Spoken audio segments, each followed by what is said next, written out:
So it's a tragedy. Yeah. And it's always hard to talk about, but I find it helps me to talk about it for sure.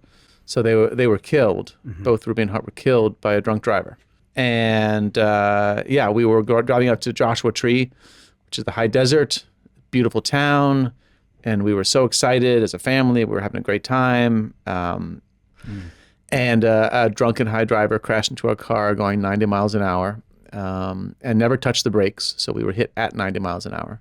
And then I and my wife, Gail, were now suddenly going from, joyous parents to bereaved parents. I knew nothing about grief and grieving. I had to sort of figure it out for myself, what I was doing. And so I think I know I was a bad friend to people in grief before I lost Ruby and Hart. I was not good at it at all. And now I have a different attitude towards that, because part of the journey of grief, I think, is profound loss is reconnecting with meaning and purpose. Right. Because it feels like, why am I alive? I want to show up for people who are grieving. Yeah, because I get it from the other side now. Yeah. Welcome to this episode of Fighting Spirits, a Zenki Dojo podcast. Join Sensei Tim Santos, an LA-born and bred Gracie Jiu-Jitsu black belt, for raw, real-life stories of setbacks, comebacks, and fighting the good fight. Today's guest is Colin Campbell, writer, director, Academy Award nominee, and longtime student of Sensei Tim. Colin's the author of Finding the Words. This essential book offers readers everywhere a new way to mourn and move through profound loss. Thank you for joining Sensei Tim and Colin for this special episode. Let's do this. Colin Campbell, longtime Zenki student and father. Yes. Yeah. So we've known each other for a long time. Yeah. 10 years? 10 years. Probably 10 years. Yeah. I still remember conversations outside of the old dojo during pickup and drop-offs. Right.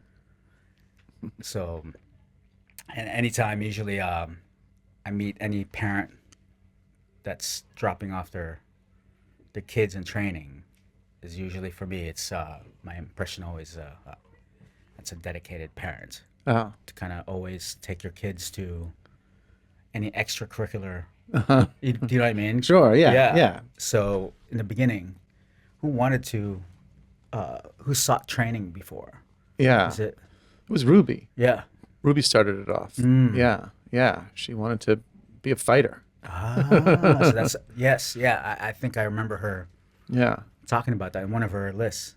Right. Muay Thai. Yes. Yeah. So it was her idea to.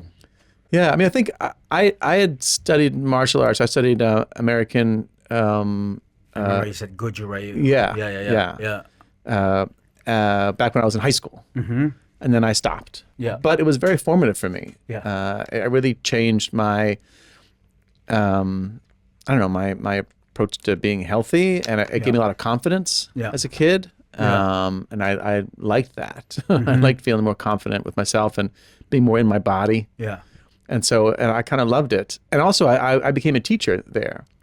So part of the training is, as soon as you reach green belt, you have to start teaching the white belts and the no belts. And so I spent a lot of time teaching. Yeah. And I was teaching adults, which was really exciting for me as a high school student. I was like, I have these adults who are respecting me, listening to what I have to say about adjusting their kicks or punches. And so I'm sure I talked about that to Ruby and Hart, and Ruby always liked the idea of being fierce. Yeah. Being a warrior. Yeah. Yeah. Because I think, did you get to brown belt from what I remember? I did, yeah. That's pretty, in any martial arts, brown is pretty high up. Because usually in a lot of belt ranking systems, you're pretty much almost a foot to getting your black belt. Yeah. In this system, there was no belt, and then white and yellow, orange, green, purple, brown, black. Yeah. So. What stopped you from? Well, I was going to college, and so I was training in New Jersey. I was going to college in Philadelphia. Yeah. And I just got busy. Yeah. Yeah. That's what happens. Yeah. That's what happens. Yeah. And I kind of wish that I had kept going, but yeah. Yeah. Mm. So after that, it's I guess this goes to kind of the subject of your book, Yeah. right? Because I still feel I keep trying to find the words for kind of trying to talk about Ruby and Hearts. Yeah. You know, Yeah. Yeah. like I really can't. I'm trying to find a good way to talk to about segue to the story. segue to that and your book. Yeah. Yeah. Yeah. So it's a tragedy. Yeah. And it's always hard to talk about, but I find it helps me to talk about it for sure. So they were killed. Both Ruby and Hart were killed by a drunk driver in 2019, so June 12th. We were driving up to Joshua Tree, which is the high desert, beautiful town, and we were so excited as a family. We were having a great time, and we just bought a house together, like a vacation home in Joshua Tree, which was like amazing for us because we loved scrambling up those rocks that are out there. It's so beautiful. And we were just going there to, check out the house one more time, and also to see about. I had a meeting with a pool guy to build a pool because Ruby said we should have a pool, and she picked the spot for the pool. And a drunken high driver crashed into our car going 90 miles an hour, and never touched the brakes, so we were hit at 90 miles an hour. And Ruby and Hart were killed in the back seat. And then I and my wife Gail were now suddenly going from joyous parents to bereaved parents, and that's been almost 5 years now of grieving. I've read your book, and it's I feel like it's a guide on how to actually grieve. That's what because I've gone through some grieving as well, and I feel like it kind of helped me understand how to approach it more in a, I don't want to say maybe strategically, so you kind of know how to process. Oh, that's great. That was sort of the intention, I think, because I knew nothing about grief and grieving, and so I was, and I come from a family that's grief averse. Like, we don't talk about grief in my family. It just was like a taboo topic. And so suddenly Ruby and Hart are killed, and I had to talk about grief, and I had to sort of figure it out for myself, what I was doing. And a lot of the grief books, I read a bunch early on, and they were all helpful. But overall, they felt frustrating to me because a lot of them said, everybody grieves in their own way. Right. And you do you, and whatever you're doing is right, and don't let anybody judge you, and don't let anybody, limit your grieving or put a clock on your grieving. But nobody was limiting my grieving. Nobody was putting a clock on my grief, right? My 2 teenage children were just killed. No one's saying, get over it to me. So they didn't help me. Like, what am I doing? What does it actually mean to grieve? What are we actually physically doing? Like, how am I filling my days? What am I doing? Besides just feeling awful, right? Yeah. And it was really the Jewish rituals of mourning that literally taught me how to grieve. So my wife's Jewish, and Gail and Ruby and Hart were raised as Jews, and they were bar and bat mitzvahed. But I'm not Jewish. I'm an atheist. And I come from a very waspy family of atheists. And so, but I embraced the Jewish traditions. I just sort of said, I'm going to do whatever my rabbi tells me to do because I got nothing. I got nothing here. Yeah. And then as I was doing all these rituals from someone who was outside the religion, I just was experiencing them more, I don't know, intellectually, but more like viscerally, like what is this? Yeah. And that's when I sort of realized all these concepts about grieving that were helpful to me. Yeah, I was reading that part in the book with Shiva. Yeah, right? Shiva. Yeah, it's very reading through it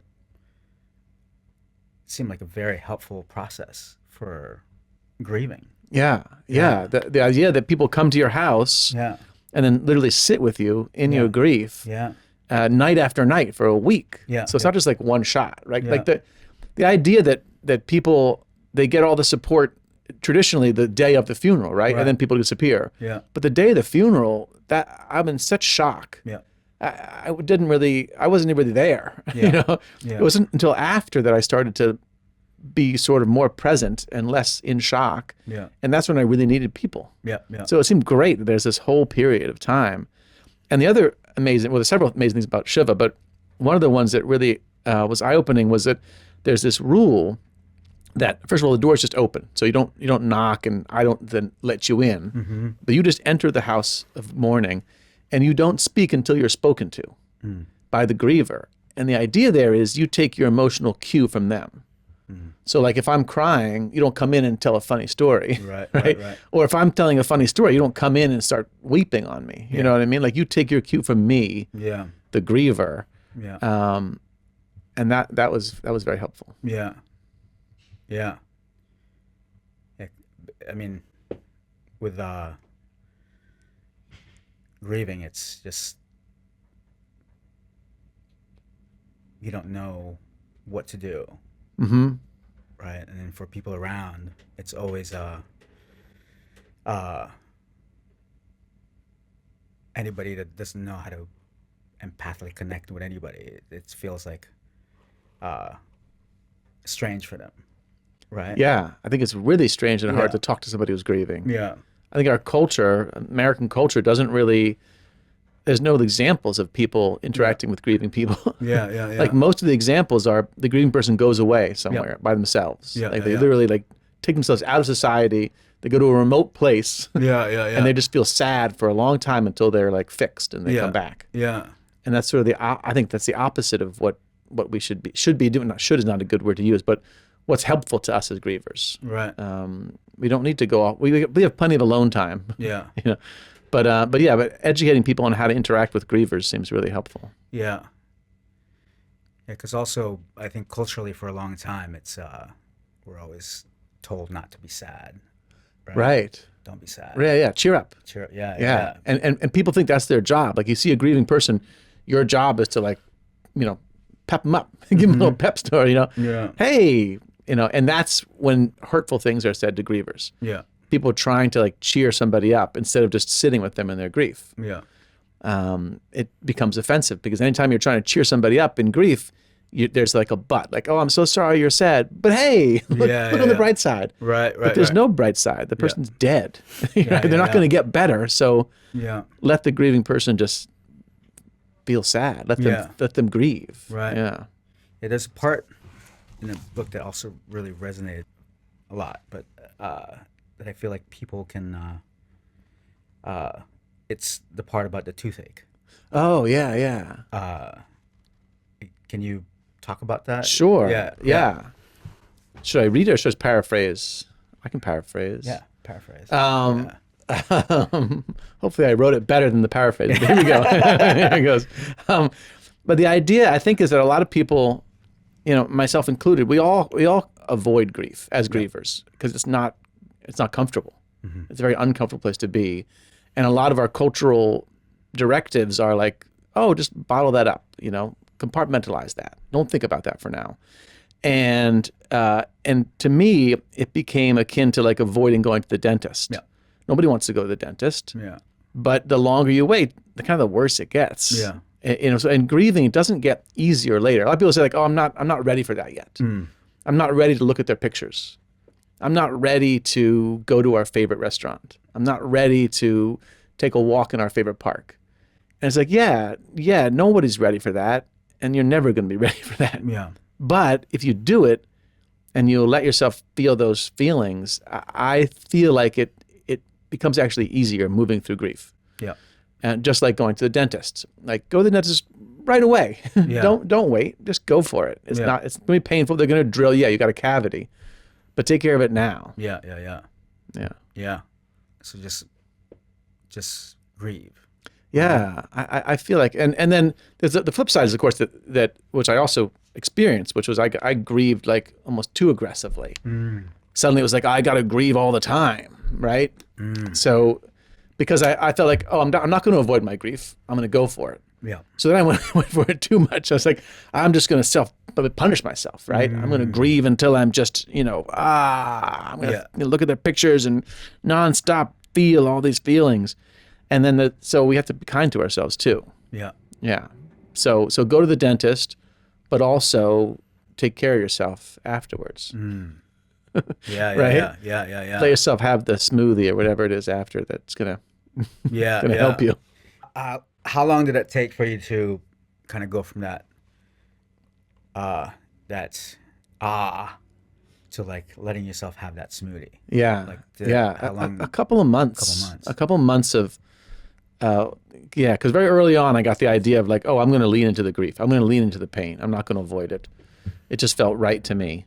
And then I just kept leaning. And at a certain point, Gail and I were actually, we were having sessions with Ruby's old OCD therapist, Dr. Grayson. And as like sort of a couples therapy, I guess, in a way. We weren't struggling in our marriage, but we were struggling. And he said, "Oh, I think maybe I can help you with some of the obsessive compulsive thoughts of grief, because that's another thing that happens is you get locked in this what ifs. What if we hadn't bought that house? What if we never went to that trip? What if we did? What if? Yeah. And you're kind of trapped in this fantasy land of Ruby and Hart still being alive. So he was helpful to that. And then when we were describing our days to him, one point he says like, I'm going to prescribe television for you. You need to watch at least an hour of ridiculous television every day. Because this was during the pandemic. Yeah. So during lockdown. Yeah. And most people in America were watching suddenly a lot of television. And we weren't at all. Yeah. We were just grieving. We were grieving hard. We were taking walks and talking about our grief. We were sitting home and talking about our grief. And so that was like kind of a wake-up call of like, right, we can also watch silly television. Yeah. Yeah. Yeah, I can't even imagine from 2019 to 2022 lockdown. Right. Being in that space. Yeah. It was, there was pros and cons. It was like, on the one hand, it was strange that the whole world, the number one story was COVID, and that was like our B story. Yeah. Our number one story was Ruby and Hart were just killed, and COVID's like whatever. Yeah, whatever. So maybe we'll die of COVID. I don't care. That was how it felt, Yeah. And so it was strange to have this whole world like obsessed with something that we were like, yeah. But on the other hand, it felt like, right, the whole world is dealing with mortality. Yeah. The threat of dying, and that's what we're dealing with too. Like people just die like that. That's what it felt like suddenly to us. Life is very fragile. Yeah. And the whole world was waking up to that. The other side of it was that everybody's families were all stuck together in their homes, and they were complaining about it. Like, oh, I'm stuck with my kids nonstop. And we're like, oh, that's what we want, nonstop. And that was hard. People express that complaint to you? Not directly to me, but if you went on, Facebook or Instagram, any social media, that's what people were talking about. Like, my damn kids, stuck with them all the time. Yeah. And so that was hard. Yeah. Another part of the story in the book was sense of humor.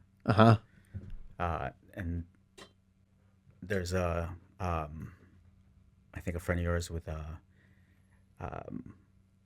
there's a kid that he was skiing, maybe. Yes. His son Charlie died in a fluke skiing accident. Yeah. It was like a beautiful day. It wasn't a dangerous hill. Yeah. Something happened. And he hit something and just died. It was so out of nowhere. But that part of the book was, I guess, the dad kept using a sense of humor as, I guess, part of his way of grieving. Right. Right.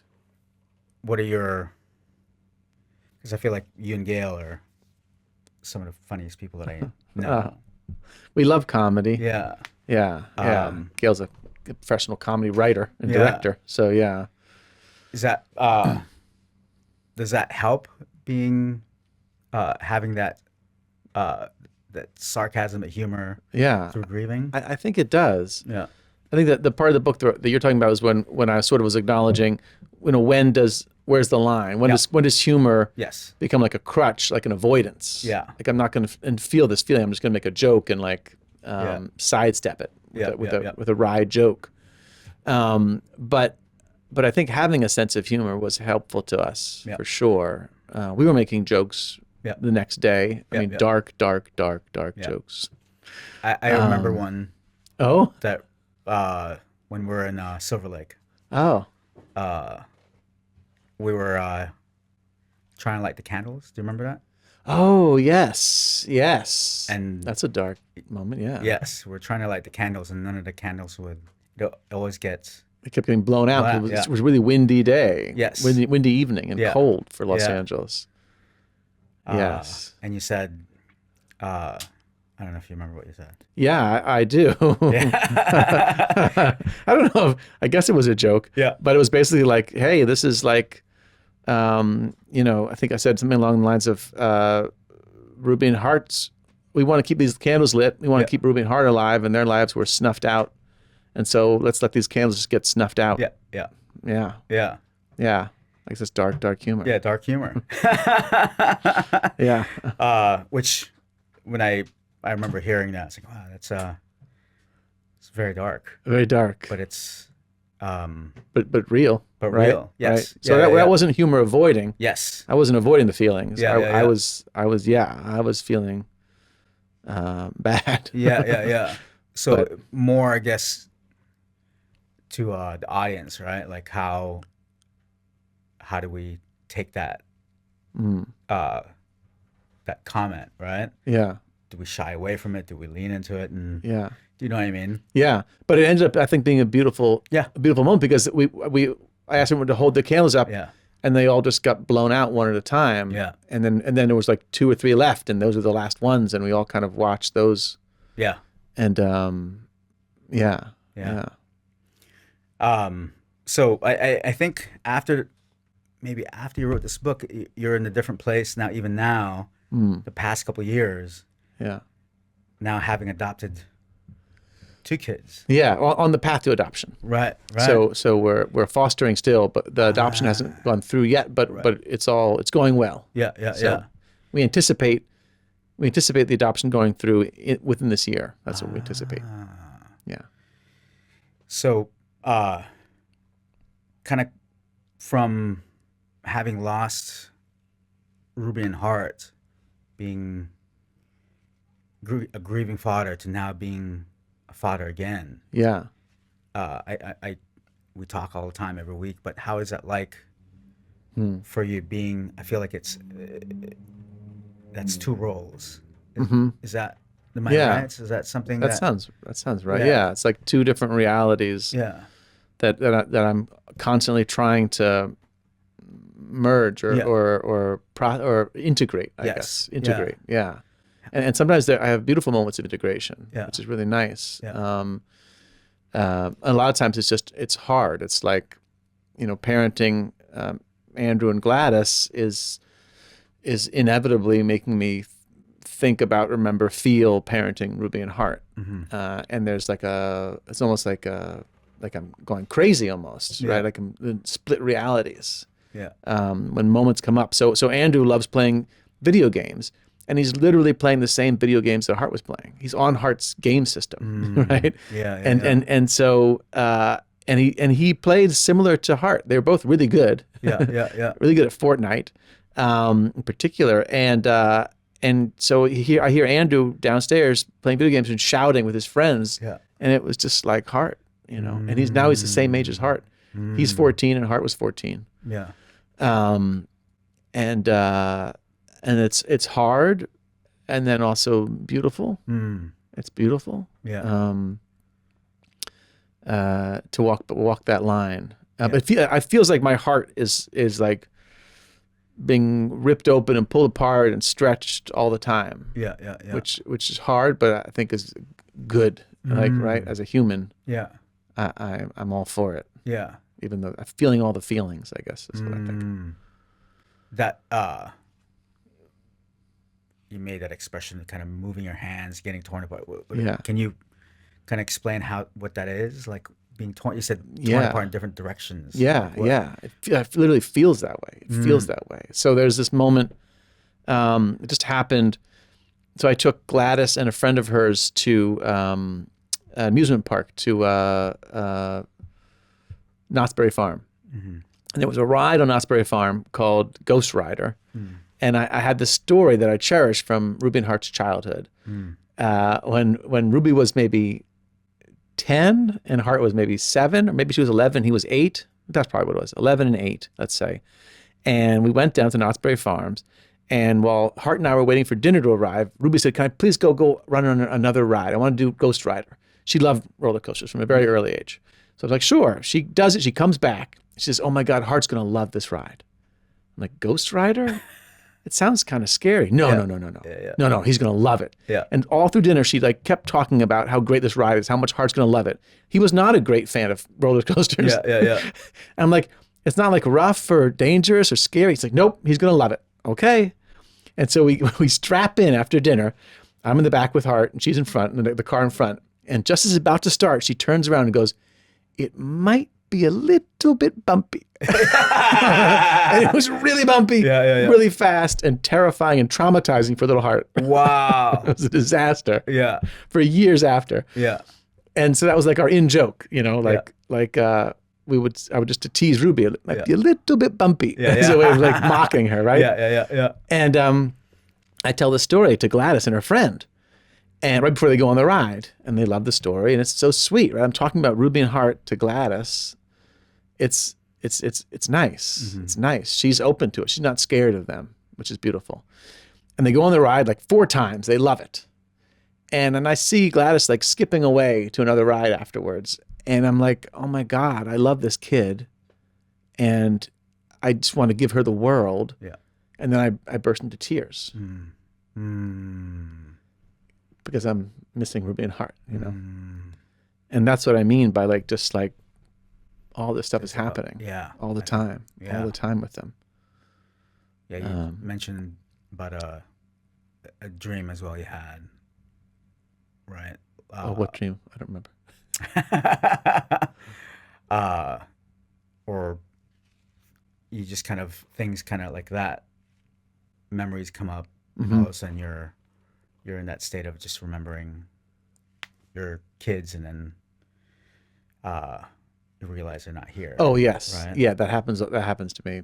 Yeah, I don't know, often, but kind of often. I'll dream about Ruby and Hart, and in the dream I'll be like, "Oh wait a minute, they're dead." Yeah. And that's really rough. Yeah. I get this moment of like, "Oh," or a hug. Yeah. I got a kiss from Hart just like a couple months ago in my dream. Yeah. And then I remember, "Oh no, that's not right. He's dead." I think that's rough. That's in your book. It's in the book, well, because it keeps happening. So yeah.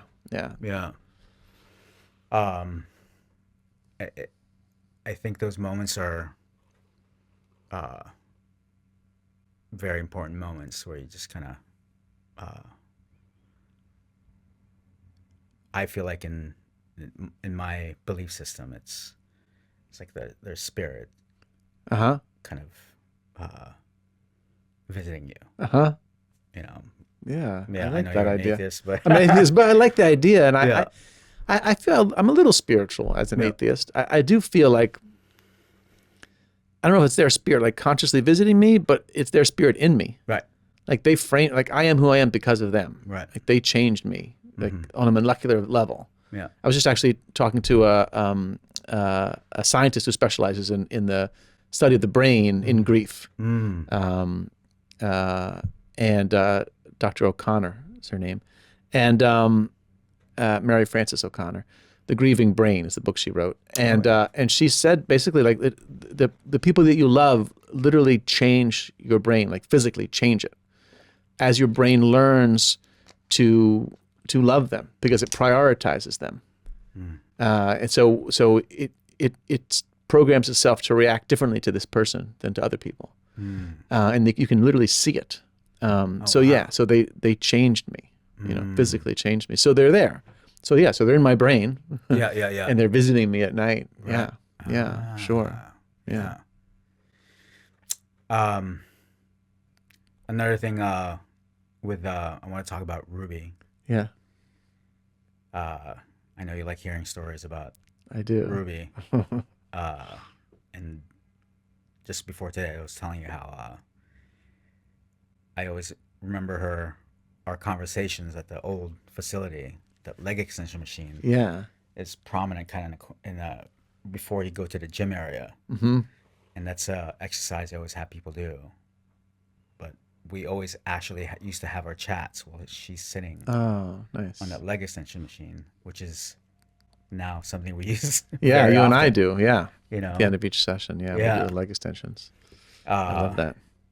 But I actually didn't know up till now, with going through the comic, that Yeah. she had an attempted suicide. Yeah, I never she knew did. that. Oh, you didn't know that? I never knew that. Oh, yeah, yeah. Yeah, she really struggled with OCD, Yeah. which you do know because I do. because she had struggled with wraps of her Yeah, hand because yeah. it was uneven. Her OCD, there are different kinds of OCDs, and hers was specifically evenness. Yeah. So if she got touched on this shoulder, she'd have to feel touched on this shoulder. And it, as with any kind of OCD, if you let it, it can you become obsessed with it, obsessive Yeah. compulsive, and you can't think about anything else but whatever it is. So evenness for her, you know. Yeah. And that is hard on a person. It can lead to depression because Yeah. you feel powerless. You feel like your whole mind is subsumed by this, Yeah. issue that you're struggling with. And so she had bouts of suicidality because she just didn't want to live in the world where she couldn't function without her OCD dominating her brain. And then luckily for her, we found the right medication and the right therapist, Dr. Grayson. And then so she blossomed at the end of her life and really had a very different relationship. You don't ever get cured of OCD, I don't think, but you manage it and it becomes more and more manageable to the extent where it wasn't a problem for her. She wasn't struggling with it. I see. Yeah. It just kind of brought me back. I think she had to stop for a little bit and then came back after. Yeah. Yeah. So I just recollected a little bit of that during that time. Yeah. So with writing this book, was your purpose to actually help people in guiding them through grief? Yeah, or at least offering them what helped me. Yeah. I think. I don't think I necessarily have to be the guide for other people, but Right. but by reading what I did, I think helps certainly give other people their own ideas. Yeah. And they can react, against my ideas. That's also helpful. If they have a different idea. Yeah. I found sometimes I would read a grief book and I would disagree with somebody. Like, that's not how I'm experiencing my grief. And that kind of helped me too. I was Right. like, I'm doing it differently, whatever it is. So I think that just like contributing to the conversation is helpful. And then, and writing just honestly about my experiences while pretty fresh in grief. Yeah. That was another thing. A lot of the grief books felt to me like they were written like 10 years later. Right. And I sometimes that was difficult for me because I was like, they should be struggling more. Like, what this seems easy to them. What they're describing, it seems like, and it doesn't feel easy. So yeah, I thought there was some value to that. And then specifically, I think what I really was trying to help with was the idea of grieving in community, which was the big eye opener for me with the Jewish rituals.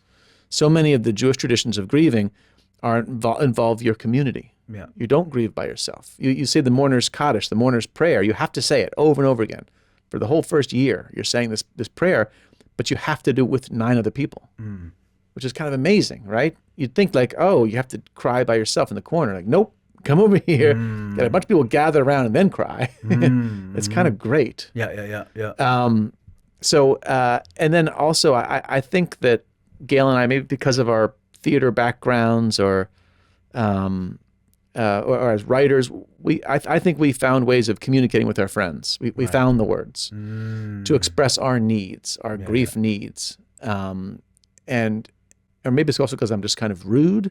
Because it's kind of rude to like tell somebody, no, this is how the conversation has to go for me to function. Like I need you to talk about Ruby and Hart. Right. I need you to say their names. Yeah. I need you to talk about my grief. I can't, otherwise I can't be with you. Because literally it's all I'm thinking about right now. And so I share some of that with people, so to hopefully help empower them to find their own words, to find their own way of expressing their own grief needs.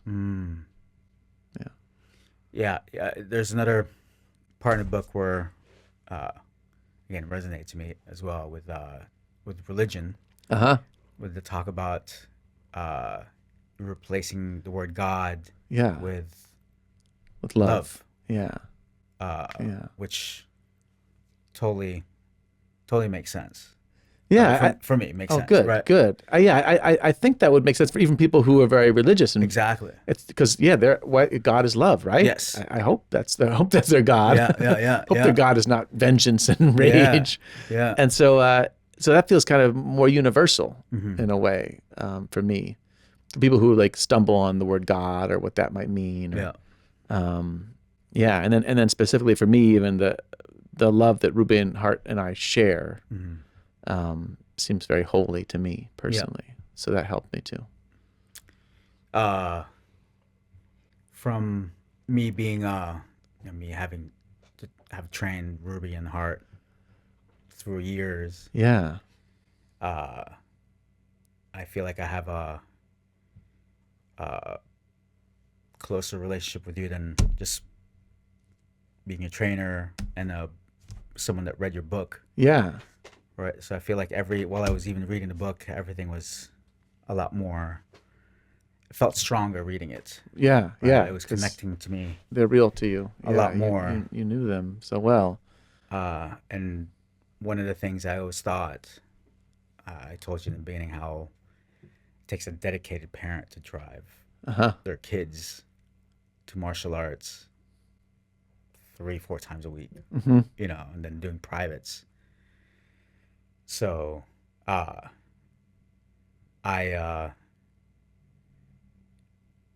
as a father, I can't. My heart breaks for someone like you who love their kids so much. Yeah. Having to see them growing up.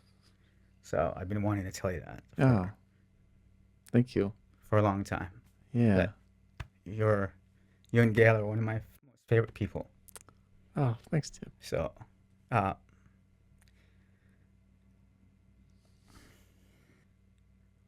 admire you and Gail so much.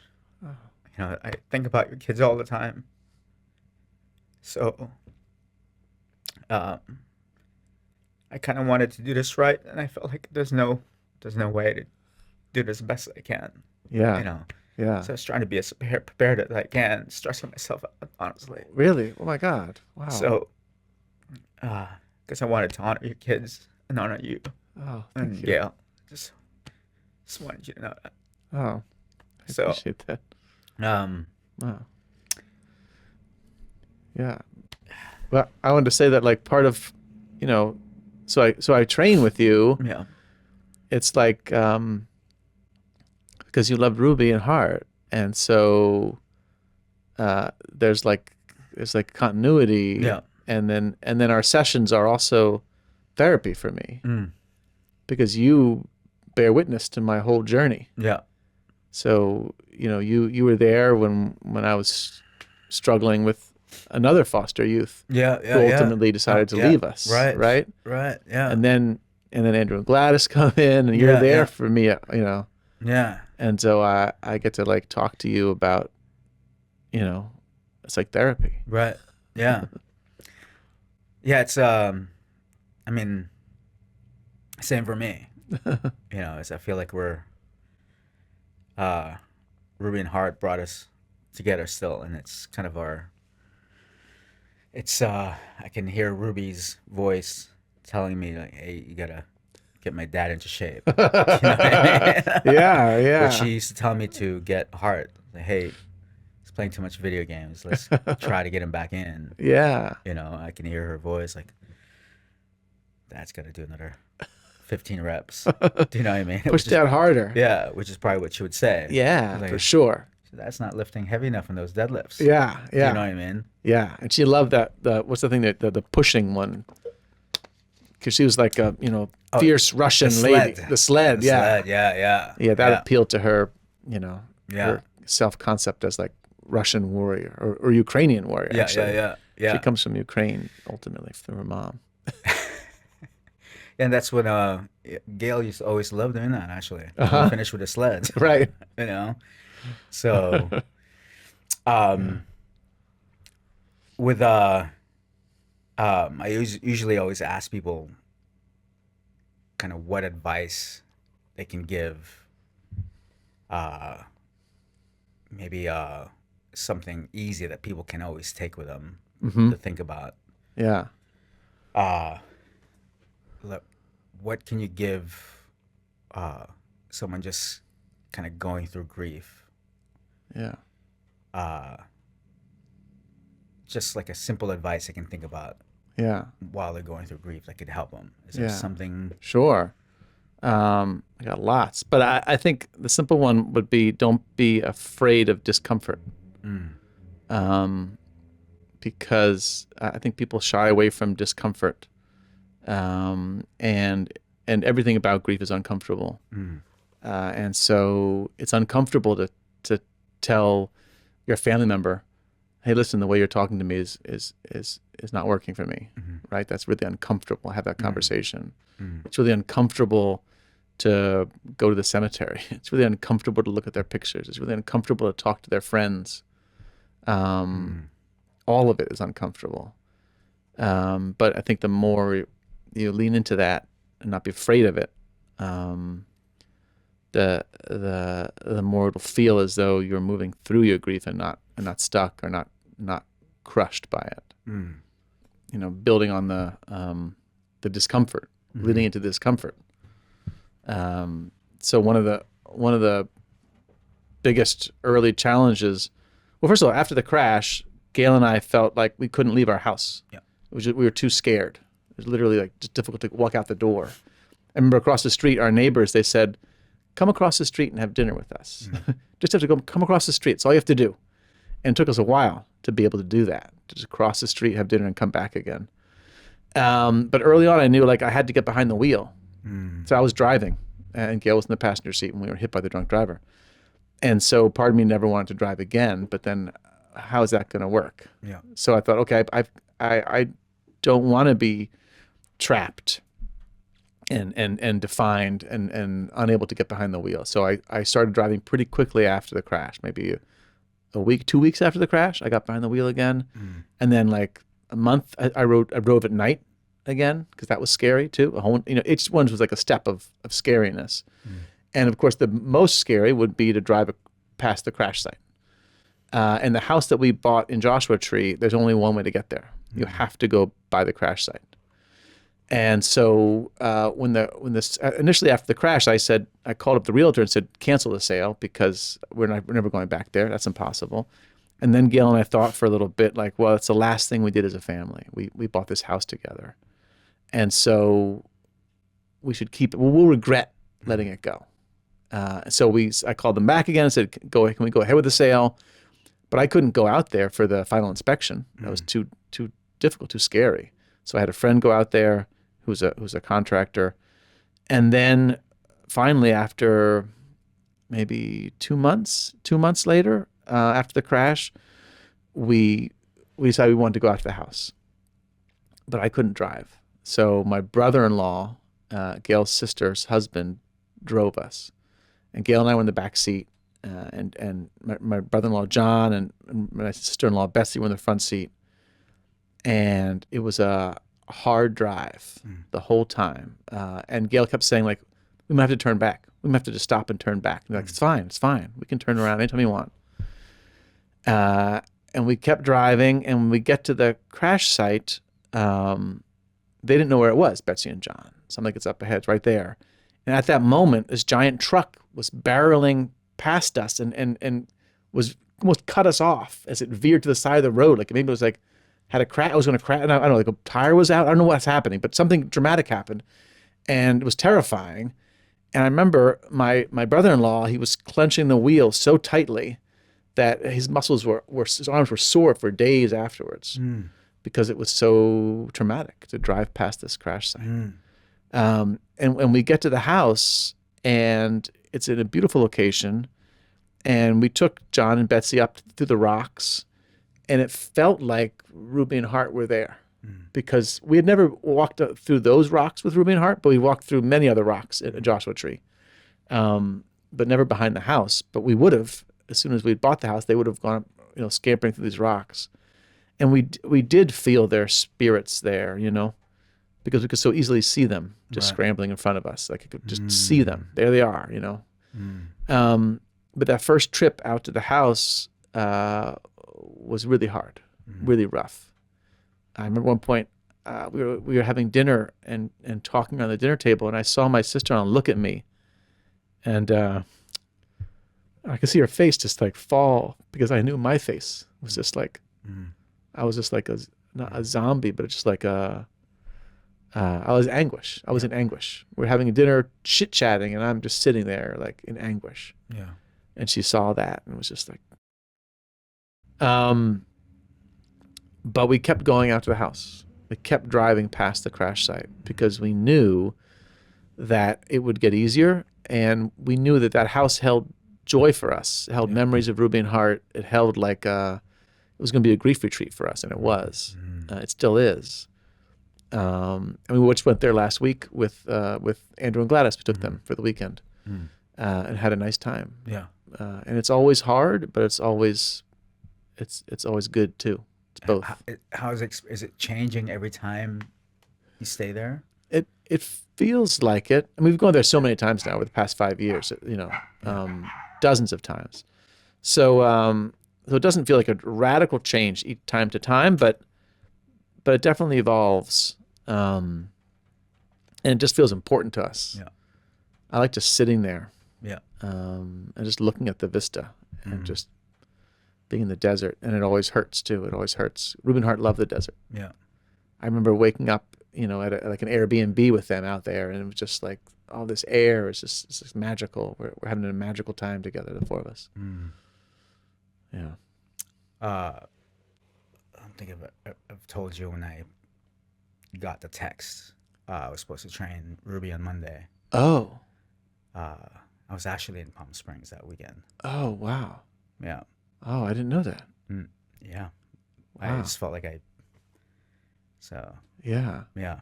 Wow. So when I got the text, I feel it was on a Friday or Saturday.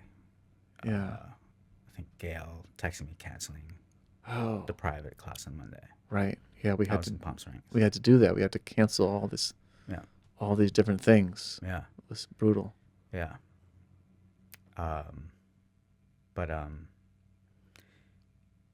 Yeah, I wanted to had a few more things I wanted to talk about. Is there, going back to Ruby and Hart, we always have memories that kind of stick in our head. Is there one memory, like a situation that's happened or about with Ruby and Hart, something that you always think about? Yeah, there's so many. I'm trying to think of which one's, a bunch are flooding my head right now. I don't know which one's the best one to tell. Yeah. I want to think of one that I haven't talked about. Well, for Ruby, that just now, I've never talked about this, but so we go to the Los Angeles Arboretum a lot as a family, the four of us, and there are these bamboo poles. There's a whole bamboo forest area, and Ruby would climb up the bamboo, which I thought was like wild. She would like take two and just like a monkey, just right up, zip up in the air. Yeah. It just seems so like she was like a spider. Yeah. And we have so in our hallway outside of her bedroom, out of all our bedrooms, the walls are kind of narrow, like this far apart, whatever. And she would scale up it, and she had a diary, and she had a key for her diary to keep it secret. And so she'd scale up the wall and then tape the key to the ceiling, and you can't get up there. Yeah.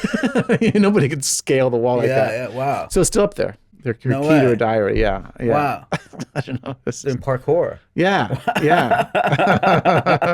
I love that. Still up there. Still up there. Yep. So every day I can see the key up there. Yep. There's Ruby's key. Wow. And then Hart, a story that's popping in my head is that this also involves Ruby, but sometimes Ruby would, when he was younger, she would just like dress him as like a costume and give him some direction, and he would come out and perform. It was just like a show for me and Gail. And one time, me and Gail were in the living room, and suddenly he appeared. He had on a pink wig. He had a lot of mascara that was smeared, like it was like Angelique. It was like Angelique, or it was also like Courtney Love, maybe in a really bad moment or something. Yeah. And he had a dress on, and he had a club, like a Bam Bam club. Yeah. And he stumbled in high heels. Yeah. Wow. And he stumbled out, and he did this whole routine where he was screaming and smashing the thing with his makeup smeared. Sounds wow. It was very funny. Hilarious. Yeah. And then Ruby was in the back, just like around the corner, like giggling because she had like set it all up. Wow. She like wound him up, and then he went off and performed. Basically, so it worked. Yeah. He had theater kids too. Yeah. She was behind the scenes. She was the director, writer, and he was the performer. Yeah, exactly. 100%. Yeah. I just remember this moment now with Hart in class. How his gi was too big for him. I don't know if you remember that. No, I don't remember that. And he would always complain, "This is too big for me." But I would usually, when kids complain about that, it's like, no, it's fine. Just work with it. Yeah. And it was actually too big for me. And I just remember that. And the belt was long. And I think he did complain at least 3 times in several different classes. I remember it was just popped in my head. And, those are the things that probably happened to you. Yeah, a moment pops into your head, some little moment. And then also there's the like, what about the other moments that aren't popping into my head? Yeah. So it's like I had all these years with these kids, and I want fresh memories to come back. You know, and that's always sort of heartbreaking. Like I should have millions of hours of ridiculous stories to tell, and I have a lot. But they're finite, and that's hard. In your book, there's no time limit. Yeah. There's no time limit on grief. Exactly. Yes, because it's never too late. Yes. To feel the feelings. And it's always going to be there. Right. For me, having experienced loss, it helped me kind of even understand my grieving later in this grieving process. Like, I can still go through it. Yeah. Right? It should never be there, right? Right. So for me, it really did resonate. Like, this is what I should do. This is okay that I did this. Oh, nice. So, it really is very helpful. So I feel like I suggested the book to a few other people the past few weeks. Yeah. Who had losses. Because I feel like it's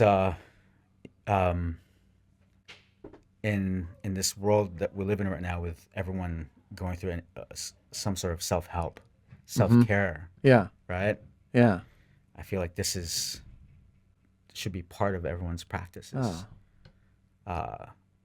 Grieving, like part of grieving. You have to learn to grieve. Yeah. It's part of your self-care. Yeah. Yeah. If you don't grieve, it's almost like skipping your deadlift day. Right. Right. That makes sense. Yeah. Right. Yeah. I feel like it's a part of life. We're all going to grieve. We're all going to feel loss. Yeah. And our culture doesn't really talk about it. And we'll also have friends who experience loss. Yeah. And so I think I know I was a bad friend to people in grief before I lost Ruby and Hart. I was not good at it at all. Right. I would avoid them. I would think like, they don't need me. They've got closer friends. Right. I'll skip it. And now I have a different attitude towards that. Yeah. I'm like, I want to show up for people who are grieving, whether I'm close to them or not. Yeah.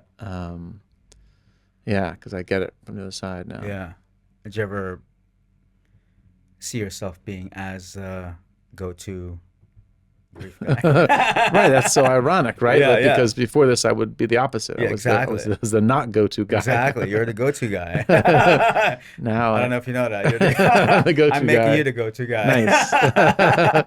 Yeah, but it helps me actually in my journey because because part of the journey of grief, I think, is profound loss is reconnecting with meaning and purpose. Right.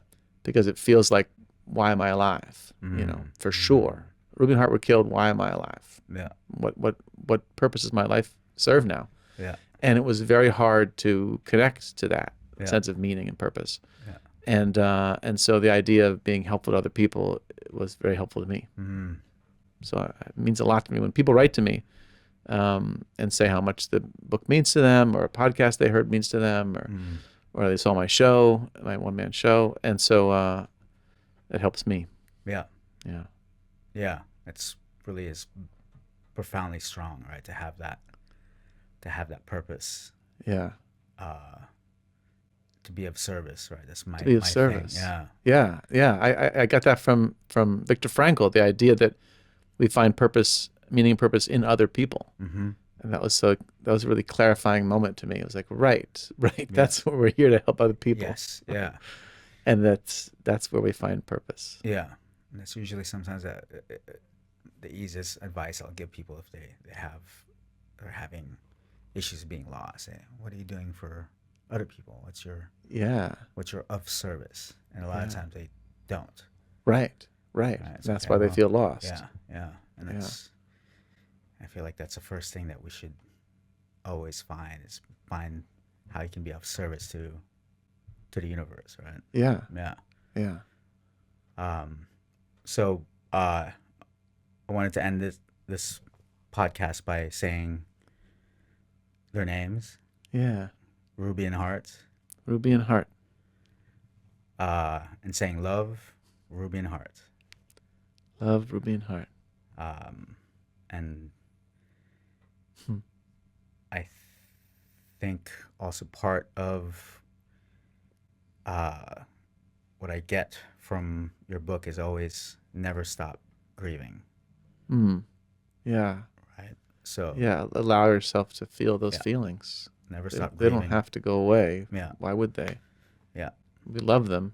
We're going to always love them, so we're always going to grieve their loss. Yeah. Seems to me. It's okay to grieve. It's okay to grieve. Never stop grieving. Thank you, Colin Campbell. Thanks, Tim. I'll see you next week. See you next week for training. For training. Yep. That's it for this episode of Fighting Spirits from Zenki Dojo Media. See you next time. And until then, keep fighting the good fight.